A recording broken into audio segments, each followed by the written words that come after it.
Hey everyone, here's a quick video on how to replace the cabin air filter for your Hyundai Kona. I'll get started and show you how to do it. Go into the passenger side and then open up the glove box. Just have that come down here. And then there's these two knobs, one here and then one here. And you're gonna want to unscrew them. So unscrew it and it'll fall out like that. And then on the other side, just grab the knob and pull it off like that. And then the drawer will fall down slightly, just like this. You have your two knobs. And then if you want the drawer to come down even more, you could select this and just push that out, and it'll allow the drawer to completely fall down. But to access the filter, it's right here. So I don't even need to pull the drawer down anymore.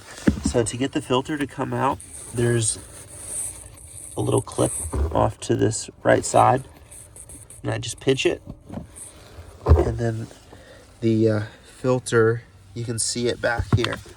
Here's the filter, and make note, this is the arrow for the airflow direction. It's pointing down.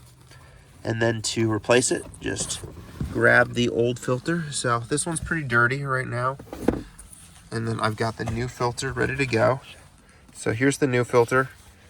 And then airflow direction, arrow pointing down. Go ahead and toss that. Yep, there we go, into the slot.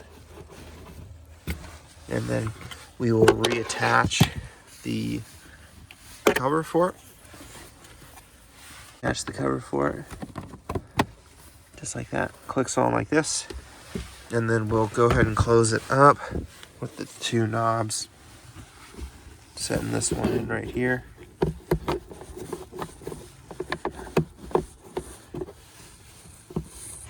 And then you'll just spin it until it sets correctly. And then plug the other one in on the other side. Spinning it until it sits correctly. And that's how you change the cabin air filter. Let me know if you have any other questions.